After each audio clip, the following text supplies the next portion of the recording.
Hello everyone, I'm Tim. Did you know not all karate has to be super precise?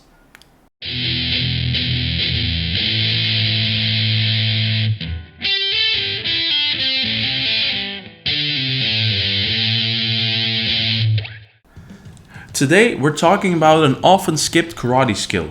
No, not throwing or grappling, which is often skipped but is regaining some of its popularity. I'm talking about smashing techniques. At the end of the video, I'll mention some dirty techniques as well. In my research, I often come across terms like atewaza or atemiwaza, but from what I can gather, these terms generally refer to all types of percussive attacks, so basically quintessential karate without grappling, or as most people know it, punching and kicking. The category of attacks I would classify as smashing techniques are those that combine brute force with gravity and/or raw aggression. Whereas the typical karate punch or kick is destructive, but very refined and in theory 100% controllable, these power blows are not so easily controlled, making them more difficult to train with a partner and more suited for bag work. Let's go over a few of the most commonly known smashing techniques. First, there's the elbow strike. Now, this type of technique can be used to either thrust into the opponent's body to follow up on a dirty right hook, or also to obliterate the knee of a caught kick. Lots of fun there. Here's a few examples of possible elbow strikes. See, there's the front elbow strike, the downward elbow strike, the rear elbow strike, side elbow strike, and so on. You can go for the sharp elbow to penetrate your target, or you can use the upper part of your lower arm to smash a larger target.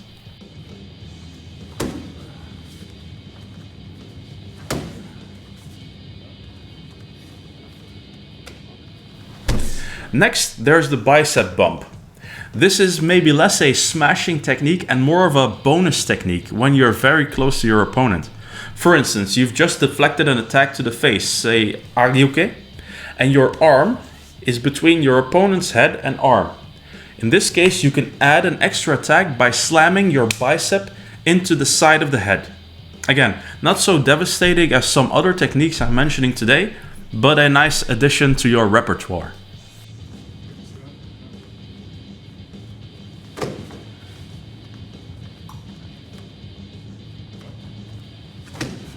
You can also slam into your adversary with your lower arm. This one can be called a clothesline, and you will recognize it from the so-called pro wrestling. Oh my God! That didn't take long. So much of the discussion.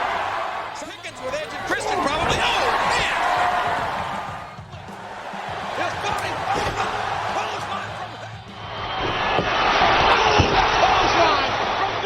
Now, as a power move, this one's really effective. It's one of the most strongest techniques you can perform with an outstretched arm. Basically, it adds to the centrifugal force of a haymaker by extending the arm.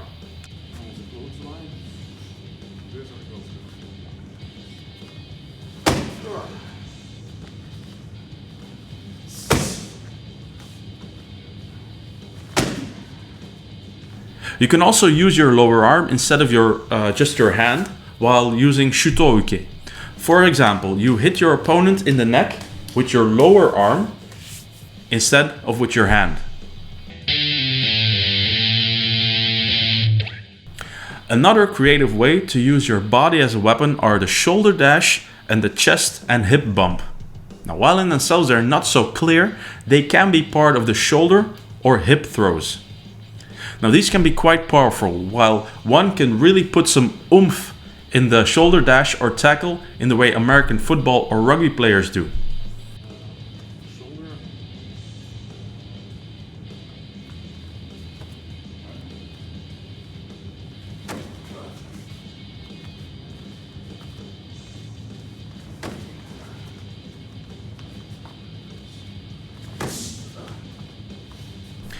As for the chest and hip bump, just take a look at this.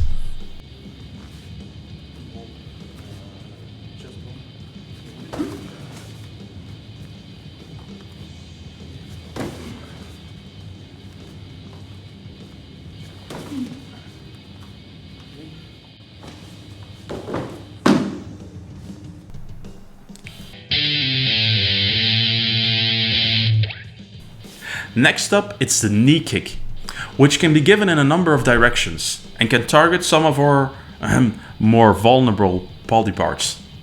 I show the simple upwards kick to the groin.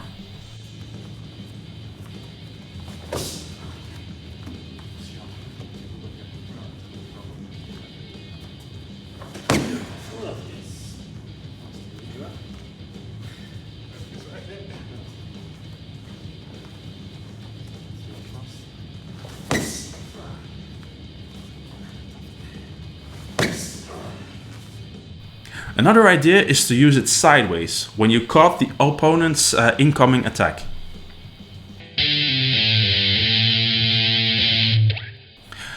While I am aware that these techniques are less refined than your average karate techniques, they do add some grit to your unarmed combat skill. In self-defense, things can get ugly and dirty real quick, so you must be prepared to fight as dirty as your opponent will. To end with, there's a couple of types of attack that can be utilized that are not so much smashing, but more dirty. First, there's the headbutt. Now, the head has at the same time one of the hardest and some of the most sensitive parts of the body. I would personally not recommend using your head as a blunt object to smash into your opponent, but when all else fails, don't forget your forehead will always be harder than your opponent's fist. What's the matter? Can't you finish me?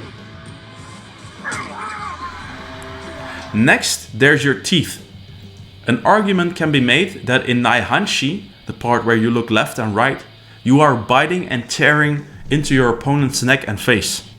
Talk about dirty fighting. Last resort indeed. By the way, while we're talking about the mouth, spitting in your attacker's face followed by a blow to the groin is a great way to distract them and followed up with your more sophisticated techniques. And finally, there's your fingers and fingernails. Now, fingers can be used to gouge out eyes, rip off noses, etc. And although this is quite disgusting, dirty fingernails can be a devastating weapon, making your opponent remember you long after your encounter. I'm sure there are plenty of other techniques and tactics one can use when the crap hits the fan. But one thing you really have to keep in mind when it's you or them, when running away is no longer an option, they won't hesitate to use dirty fighting against you. So you shouldn't hesitate either. So, what do you think of this? Do you believe dirty fighting has its place in karate? Do you even believe dirty fighting exists? How do you train all of the techniques mentioned? Leave a comment down below. Don't forget to like, share and subscribe. For now, let me wish you a wonderful day. And as always, thanks for watching.